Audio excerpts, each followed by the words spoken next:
Good afternoon, everybody. This is John Barrows, Make It Happen Mondays. Hopefully, you all had a fantastic Easter weekend for those of you that celebrate that type of stuff.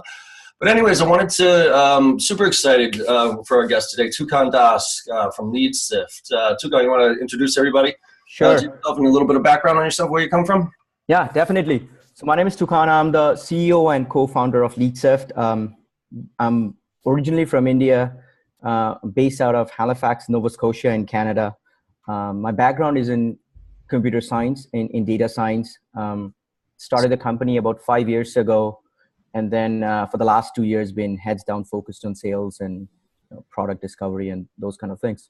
Very cool. And what's Leadsift all about? Yeah, so Leadsift is a sales intelligence platform that helps other B2B software companies identify and prioritize target accounts to go after based on signals of intent and interest. And more specifically, by figuring out when someone is engaging with your competitor or news about your industry, we use that to basically score and prioritize and suggest accounts for you to go after. So nice. Nice. And I love the intent piece of that, right? So it's not just a scoring thing where it's like, hey, they were on your website a bunch. Like, hey, no, this is what's actually going on and this is who they're using, right? Absolutely, yes. Yeah. Very cool. Well, one of the things that we had talked about, and I thought would be an interesting topic for the audience here, again, either Facebook Live, if you're on Facebook Live, by all means, just ask whatever questions you want. For those who listen to the podcast, appreciate that. But the topic came up about, how to get your first 10 customers, right? And the reason this came up was because I have a lot of reps who I work with. Most of the demographics that listen to this are sales reps, usually young, between 28 and 22 and 28 years old, just getting their career started. And a lot of times I'll go in and I'll do my training. And, I talk about my history and my background of where I got to where I am and then how I started my own company a couple of times. And inevitably, there's 2 or 3 reps that come back and say, hey, John, can I talk to you about how you started your own company, like that type of thing? And then, so I always have those conversations. And inevitably, at least a few times a year, a rep will call me and say, you know what, John, I did it. I went off on my own. Now what? and it's like getting that first few accounts is always the hardest. And I always say, take my story as a bit of is a little bit of an anomaly, because when I started Barrows, it was actually from an offshoot of Barrows, the company that I worked for. They ended up screwing it all up and literally left the training on the side of the road to die. And I've always said, I'm not a full-blown risk taker, like drop everything, live on mom's, couch and eat ramen noodles type of stuff. But I'm definitely like the secondary risk taker, where if there's a couple of pieces in place, then I'm all in on jumping in on this. And that's what I saw with Basho. Like, they had left, this new CEO came in, completely fired everybody and went all in on software. And decided and really left this training on the side of the road to die, which used to be like a $2.5 million company with a product that everybody loved, a client list that was insane, and a revenue stream that was already there. So for me, starting a company, nobody starts a company with a product that everybody already loves, a client base that anybody would die for, and a revenue stream that's already there. So a little bit of an anomaly of how I got to where I am, right? Yeah. But that topic but I still have that idea of how to get that first client. So because you started a couple of companies at this point, right? So for those people out there who are trying to, or thinking about starting their own firm or whatever, and whether they have an idea, they want to be a consultant, or they're an engineer and they've come up with something, what's your thought process around, like, where do I start from a who do I go after first? Do I go mass appeal? Do I have friends, family, and fools? Like, where does that first few clients come from? And what should their mentality be when looking for those clients? Yeah. So the way I look at it and think about it is getting your first 10, I would say, unaffiliated customers is a massive milestone. What do you mean by unaffiliated? Exactly. What I mean by that is you can, it's depending on how big your network is and how many people know you. It can be relatively easy to go after your friends, family, and your immediate network on LinkedIn, reach out to them and say, hey, I'm building this. Would you try it out? Yep. There's a very high probability they will use your product and give you feedback, which is great. But these people a lot of them might do it just because of your goodwill, because they know you. Right. So that's that's some form of validation for sure, but it's not true product validation. Yeah. So it's super key to reach out to people that are just out there in the universe, that fits your buyer persona, that needs your solution, is getting to them. So getting those first 10 unaffiliated customers is a pretty big milestone. It doesn't mean that you'll succeed eventually, but that's a pretty big milestone that you need to celebrate. Now what that means basically is these 10 companies, these accounts, give you their time to have a meeting with you, however you reached out to them. And then from there on, they decided to use your software and pay for it. Yeah. So now comes the second stage. And I'll talk about the tactics to get it. But one thing that I've learned is two things. First is those 10 unaffiliated customers, and B, getting them to pay. In my experience, because I come from a product background and engineering background, I was always shy to ask people to pay money. Mm-hmm. It's like, hey, would you try it out for 30 days to give us feedback and all those typical product discovery type things? And majority of them said, yeah, I'll try it. Sure. And we got super excited. These 10 unaffiliated, they didn't know of us, and wow, they're starting to use sign up for it. But the key difference in 100% of the examples that I've talked to, none of those customers that we signed up in the early days for free stayed. Yeah. None of them stayed. And the reason is, and there could be many reasons, but the biggest reason is without some kind of skin in the game, they don't really care. Because if I come to you, John, tomorrow and say, hey, John, I'm making this t-shirt. Would you like to try it? 99% of the time you're like, yeah, it's free. I'll try it. Why not? Right? But it's not solving a pain point. You didn't really need this t-shirt. You just got it. Right? You're not going to give me the right feedback. You're not going to use it. So it's super important to start asking customers to pay money. And this is one of the best form of qualification in the early days. Mm-hmm. Now, one of the things to realize is early on, your product is half-baked. It's a very bare-bone MVP. So you cannot, and you probably shouldn't charge a full price of the value. That's okay. At least you charge if it's 1/5, 1/10 the price that you're thinking of, charge some money to them, because that's a very, very solid validation at that point. Yeah. So this is about value. I mean, this is about valuing everything, right? I mean, I always put it to reps like, when you get something for free, how much value do you put on it, right? And the answer is almost no. And this actually even comes all the way down to the minute level of send me information, right? Or like sharing case studies or stuff like that. It's like reps don't put any value on the content that they share, so therefore the client doesn't. You know what I mean? It's like, hey, here's a case study, here's a white paper, here's an ebook, and that type of stuff. And it's like, okay, thanks. But if you don't put any value on it, I'm not going to. And so I always recommend, as a very minute kind of tactical thing, it's like, maybe your first email to somebody is, hey, I have you fit a really good profile of a company we've done some work with. As a matter of fact, we showed this company how to drive these type of results, and I have a case study I'd like to share with you, right? And don't give them that case study. Yeah. And then when they say, and when they don't respond or whatever, then you say, hey, by the way, here's that case study I was telling you about. At least you put some value. It's the same thing with people to pay for stuff. I mean, absolutely. Webinars, right? I mean, webinars are a dime a dozen, so that's why I don't think of. But if you were to charge people for a webinar, even if it's $10, you might not get 5,000 signups, but you'll get 50 signups, and the likelihood of those 50 people showing up, very, very high. Night and day compared to the ones that don't, right? Absolutely. No, and that's a big lesson that we learned. So that's one of the things I say is try to get the first 10 unaffiliated customers. Make sure charge money for it. Decide whatever the amount is. Yeah. And from there on, then comes the tactics, right? Like how do you go about it? First thing is, I'm assuming you have done some form of customer discovery, spoken to a few people, and those guys can be, your friends and family. That's fine. Sure. Your network. Do discovery. Have a very basic, bare bone, minimal viable product. And then that's when you're going to market. So the first thing you need is have that MVP ready, have a landing page. We used to use Instapage as our homepage.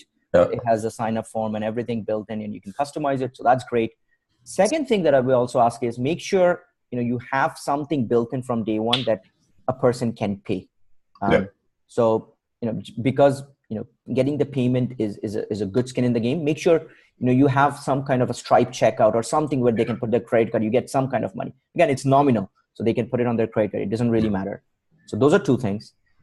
Now, once you have your MVP, you have your landing page, now you go about customer acquisition. Before going about the customer acquisition, the first thing is defining your ideal customer profile, is defining your buyer persona. Who do you sell to? And we were chatting, John, it's very easy for entrepreneurs to go, oh, I can sell to everybody. I can sell lead gen. Everyone needs leads, right? So construction companies, chemical companies, software companies, everyone. And for any product, like if you think of sales training, you can think initially everyone. Yep. And potentially 10 years down the road, it might be everyone. And I hope it's everyone. But early days, when you're 1-person, 3-person company, you just do not have the bandwidth and resources to go after all of them. Yep. So it's super important to have a defined ideal customer profile.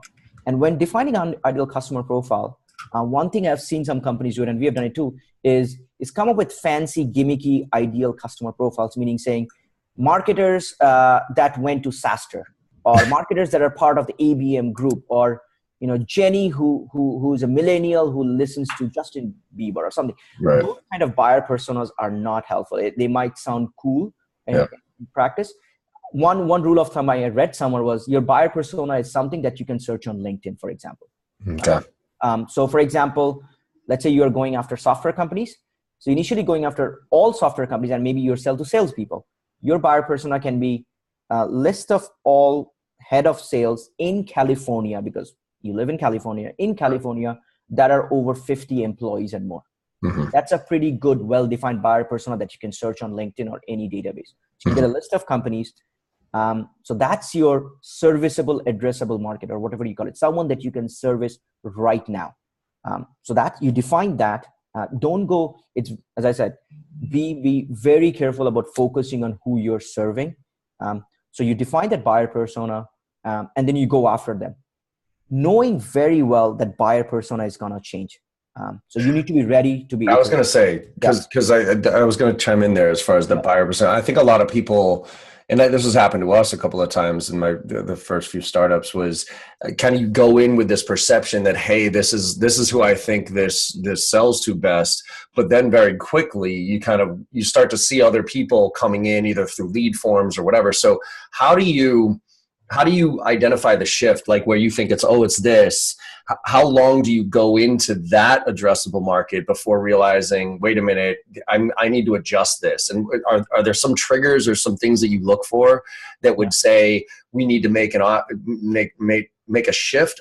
And one more part of that is, what kind of data, what's too much and not enough to collect on that lead page or that landing page that'll help you understand? Because hopefully, as you're kind of going after your ideal customer profile, you're doing at least some social and marketing stuff that might drive activity towards your website, right? So is there something that you can gather so you can understand it a little bit better? But then also, what are some of the things you look for to make the shift? So now that's a great question, right? So you define your buyer persona, and then after defining the buyer persona, the goal is to target them. Right. To target them, whether it's through email, LinkedIn, social media ads, Facebook ads, LinkedIn content, and all those things, to drive them to talk to you. That's the first goal, right? Right. So once coming up with the targeting strategy, you need to have some kind of a KPI, some kind of a hypothesis saying, this is my total addressable market. I'm going to target them through these channels, and I'm going to be talking to at least X number of them. Yep. So you need to have that metric from day one, whatever that metric is. So the first red flag or first signal would be if you follow all these strategies over a month or 2-month period or whatever time frame you set and you did not hit that goal. That should give you a signal saying there's something going on, right? So you said, I'm going to be reaching out to 100 salespeople in California, over 50 employees. And your assumption is at least 10 of those people will have a chat with me, not buy. I'll have a discussion with them. Let's say, and you say, set a time frame of 30 days. After 30 days go by, you probably book one meeting with those 100 people. Mm-hmm. Right out of the gate, you start realizing the messaging that you're saying with those audience, the salespeople, it's not resonating. Right. So that's one signal. Then let's say you did have a chat with those 10 people. You did talk to those 10 people. When talking with them, I think it's super important, and this is all sales details, and you know all about this, John, is understanding their pain point and seeing how it fits. in your customer, especially in the early days, you're doing more product discovery, really. You're not going for the hard sell, shoving it down their throat. When doing that, maybe you did speak with those 10 people, and out of those 10, maybe only one of those people actually said, this is something that I would pay for, I would use. Right out of the gate, within 30 days, you already figured out that maybe it's a sales professionals at companies over 50 employees is not a fit. So those kind of things would give you an indication saying, number of people that reply to your email or come to your website and fill out a form, or after having a chat with you say, you know what, I'm not going to pay for it because it's not solving a pain point for me. Those are some very concrete signals that should give you an indication saying, I think it's not the market. And it's not sales, it might be marketing, or it might not be companies over 50. It might be actually companies over 500 employees or companies under 50 employees. It might be smaller companies that might have a pain. It doesn't mean you have to completely change the product, but it means that buyer persona that you define is not going to work. So you then define your second set of buyer personas based on what you learned from the initial discovery. So I've got a question, because I couldn't agree more. So my wife started her company, and I started mine, and I think one of the big things, again from a tactical standpoint, is consistency with your message and your presentation and the questions you ask in those first 50, however many meetings. So not only the consistency in the message, like trying different messages to attract people, right, to say yes, that initial qualification, but then also that qualification call or that initial meeting. My opinion is my experience is you should be asking very similar questions to the same type of person and being as objective as you possibly can be so that you can compare that data. Because unfortunately, too many people go in and have really good conversations, but they don't really document them in a structured way. So they can't really gain data or insights out of those conversations. Let's figure out, okay, was it just I wasn't talking to the right person, or they just weren't in that scenario that was perfect fit for me, or what, right? So I do believe there needs to be some consistency around that, right? 100%. I 100% agree around the consistency, and also not leading the customers your way. Right. Let them talk about their pain. It's very easy especially for founders, when talking is like, oh, we do this. What if we had this? Would you use this? Yeah. And so, yeah, I'll use it. Of course, yeah. But you did not actually ask their workflow, their pain point. So having a consistent question and documenting it so that, end of the 30 days, whatever sprint or time frame you decided, you basically can analyze it objectively. Not, I spoke to someone with this question and someone with that question. Then you're comparing apples to oranges. Yeah. So that's a big thing. Let me ask you too, Tukan, on your approach, because you're from an engineer standpoint, right? You've started companies from an engineer. I'm a sales guy. I'm about as far away from engineering, but my first company that we started was an engineer company. It was an outsourced IT services company. And I wrote this post a long time ago called The Founder's Dilemma.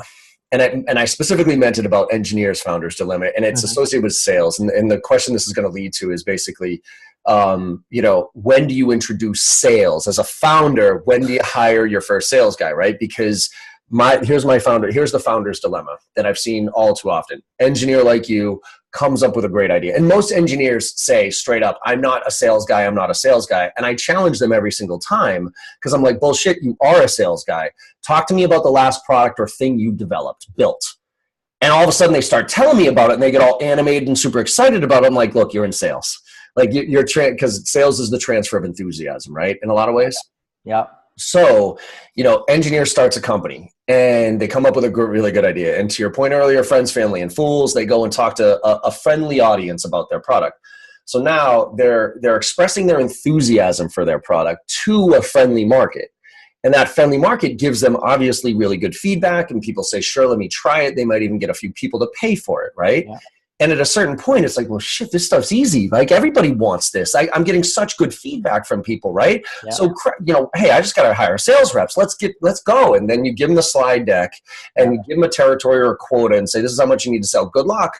And that sales rep inevitably fails miserably because they don't have the same passion for the product. They don't have a real understanding. They can't really answer all the questions. And so then an engineer hires 3, 4, 5 sales reps. They all fail miserably. And then engineers are like, oh, sales sucks. You know what? Let's try to do this from a marketing standpoint instead. So Does that, first of all, does that paint an accurate picture of a lot of engineers who start companies? And second of all, from your standpoint, with that as a context, Yeah.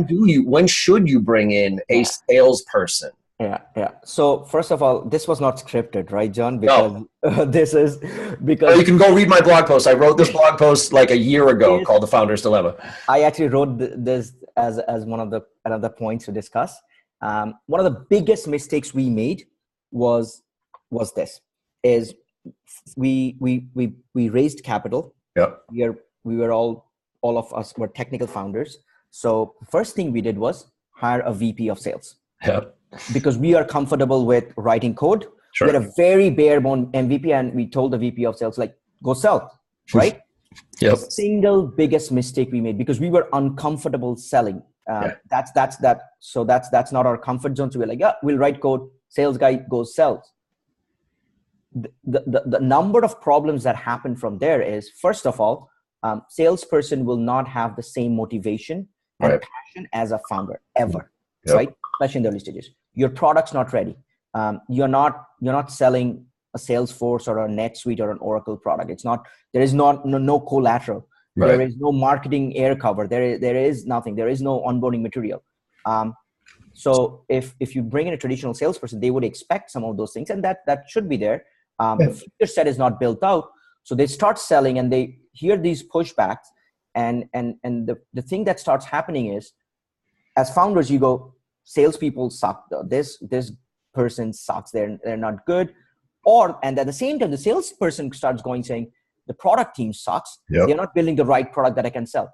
And that's a disaster for a recipe. So one of the things that I recommend is, when getting those first 10, 20, 50 unaffiliated customers, the founder should sell. It doesn't matter who is selling, whether it's a CTO, chief product, I don't care. The founder needs to sell. No one will have as much knowledge about the product, the pain you're solving, as the founders. And if you don't have it, then you are not ready to build the product. You need to know the market better than anyone else. So, and that feedback, right? Isn't that feedback critical for you to come back to the product team and say, hey, I've been on 15, 20 sales calls and they keep asking for this feature. Maybe we should do that, versus the sales rep coming back and saying, hey, these guys are asking for this. And now the engineering team's like, no, this is what we do, right? We're not going to get outside of this. But you as a founder can be like, we have to, because there's too much market validation for that thing. If we don't do that, we're going to lose deals, right? Absolutely. So one of the common things that happens is, and I what I would say is, it's no fault of the salesperson. It's a mistake on the founder's end. Typically, one of the things happens is the salesperson goes in, tries to sell to an account, and the client would like, this is good, but if you guys had this, we would pay. Salesperson, without asking the details, why would it, what their first reaction is, okay, let me go to the product team. Hey guys, we need this, and we are going to close this big account. Engineering team goes, okay, early days, we're going to spend 2 months building this new widget. And all the resources. Now the salesperson goes back to the client, and the client goes, sorry, we don't have budget. Let's talk a year. This happens every single day. What you just did was, you destroyed the product culture. You demotivated and crushed your product team, because they spent 2 months working on something that was not useful. And the blame is on the founder. Well, but it's usually, so that the blame, it should be, right? But then it goes to the sales rep, because now the engineering team gets frustrated with the sales rep continuing to come back and telling them stuff, and that stuff not panning out. So now the trust in sales is significantly diminished. It's gone. And now when a sales rep does come back with a legitimate, the engineering team's like, we've been down this road before. That's right. That is such a common thing. So what I'd say is, get your salesperson, get yourself as a founder to sell whatever it takes. And you're right. If someone says, no, I can't sell, they're lying. They stole the vision to somebody, to investors, to other co-founders to work with you, right? You did a sales job. You convinced them of the exciting opportunity, the pain you're solving. So you're a salesperson, you have to be. So you go sell. And then what I would say is, again, I don't think there is a hard metric, to be honest with you, John, which goes to say, now I'm gonna flip the switch on and bring my sales team. Right. What I would say is, keep selling for as long as you can maintain. Once at a point it comes, one metric could be, you have more pipeline than you can manage yourself. Yep. that's a very good metric to go say, you know what, I am capped out. Like that's one of the things that happened with, so we did a product pivot for Leadsift. And one of the things that happened was, so I kept selling. I'm like, I'm going to sell this. And we went to 50 customers, 55. And then one thing happened was my pipeline was so full that I could not persistently follow up with all my pipeline. So then we are like, okay, I've proven it out. I know most of these objections, and I think it's time to hire a salesperson. Yep. One interesting thing to also keep in mind is when you have venture capital money or some kind of investor money, one of the things our investors told us was one thing to try it as you scale the business. You're this, as a CEO or the founder, you might be doing relationship sales. Your product is probably not that good, but you're so persuasive, convincing, passionate that might make other people sell. So that's a valid point. You're so passionate, you can sell the product better than anyone else. But that's not sustainable or scalable. Right. So you eventually need to hire salespeople and to scale it out. So one of the things to do is hire another salesperson and see if he or she can sell the same product, assuming the same training has been and onboarding is done. Can they sell? Because if they can sell, then you just proved out you initially sold the product, and now you have another, just a completely new person selling the product as good as you are or better than you. Then that's the time to then say, you know what, now we are going to double down on this. So that's a big lesson. One of my recommendations, because I personally like building sales reps as opposed to buying sales reps, right? Interesting. I think it'd be great from a lead gen standpoint if a company can afford it. They hire sales early, but don't hire the field sales rep. Don't hire the one that's going to go close deals. Go hire an inside young sales rep who wants to take a chance, pay them reasonably, but obviously you can pay them less, right? And then have them do lead gen and cold calling and trying different approaches and managing the campaigns and doing the initial call phase. But then and then for the founder to go on all those meetings. And then as a next step up, once that person kind of gets ramped and maybe 3 to 6 months in, start bringing as a next level up of a kind of a bonus, if you will, have that person then come on a couple of those really good sales calls with the CEO, take notes. Right. So now they're being introduced into this, and they can, because they got the meeting, they can set the stage, but then really let the CEO take over it. And then the CEO mentors that person on more and more sales calls, and then transitions for that person to then come in.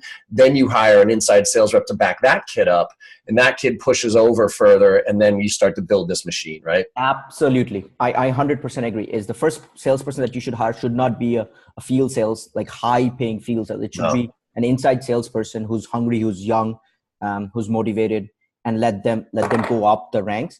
The person that we locked out, we hired someone who had 1 year sales experience, closing twice the number of deals that I am doing within 7 months. So yeah, and now he's hiring other people to help him out. So I 100% agree. Yeah, and actually my profile for that is that kid who's been in corporate, who's been trained by, my point on this is have somebody else train that kid, right? So have a name brand, have a big company, go after a big company inside sales. Because there's always those kids that get into inside sales because they think, oh, sales is my thing, right? And then they like sales, but they don't like the corporate. It was kind of like me. Like I loved sales, but I hated corporate because I just kept slamming up against this bureaucracy and this red tape and all that other stuff. And I didn't know I was a startup guy, but thankfully I was given the opportunity to, but I just felt uncomfortable. I'm like, wait a minute, I'm working harder than everybody else here, but yet I'm getting the same promotion as that person is. That's not fair. In startups, you find that kid that's already gotten their teeth kicked in on the phone. So you're not the first company that's bringing them in. Right? And they've been trained in some way, shape, or form by somebody else. And they're kind of sitting there going, hey, I'm frustrated. I want to go do more. And you can pay them a few bucks, right? So it's not a 100% commission job because very few 22, 25-year-old kids are going to stop everything for a 100% commission job, right? And that's not fair on them either. Yeah, exactly. So I love that build out. And again, let's put things in context here. We're talking about, when you don't get $100 million in funding, right? If you're good enough to create a product and go to then go get a big baller VP of sales and build out a huge sales team. Absolutely. you're like the other 90-95% of startups where you're scrappy and you're trying to, you know, figure out things out, and you get a few bucks on a seed round and an angel round or something like that. Yeah. That's kind of the approach that I would take, right? Absolutely. Awesome, Tukan. Well, we're wrapping up here. I think there's a ton of good stuff out of this as far as charging for your first clients, you know, focusing on that ICP, being structured with the way you take notes, and so you can have some analytics there, and selling, to your point. And thank you for coming on and saying this. And as a CEO, being the first salesperson and not outsourcing that, because you're not only thinking about it from a sales standpoint, you're thinking it from a product development standpoint. Exactly. Right? Exactly. Yeah. Perfect. Cool, man. Well, any last parting thoughts, and then just tell, you know, the people how they can get in touch with you and ways they can follow you and that type of stuff. So please feel free to reach out if you have any questions about, you know, starting up your business, you know, how to, you know, acquire customers through scrappy tactics. Reach out. My email is tdas@leadsift.com. Okay. You can follow me on Twitter. It's tdas. Or connect me with on LinkedIn. Happy to help. I'm also part of the John Barrows group. Make It Happen on Facebook. Awesome. So me and happy to help. This has been great. Cool. Well, thank you so much, Tukan, for all this, and for everybody listening. Really appreciate you guys chiming in. And as always, make it a great week. All right, make it happen. Thanks, Tukan. Cheers.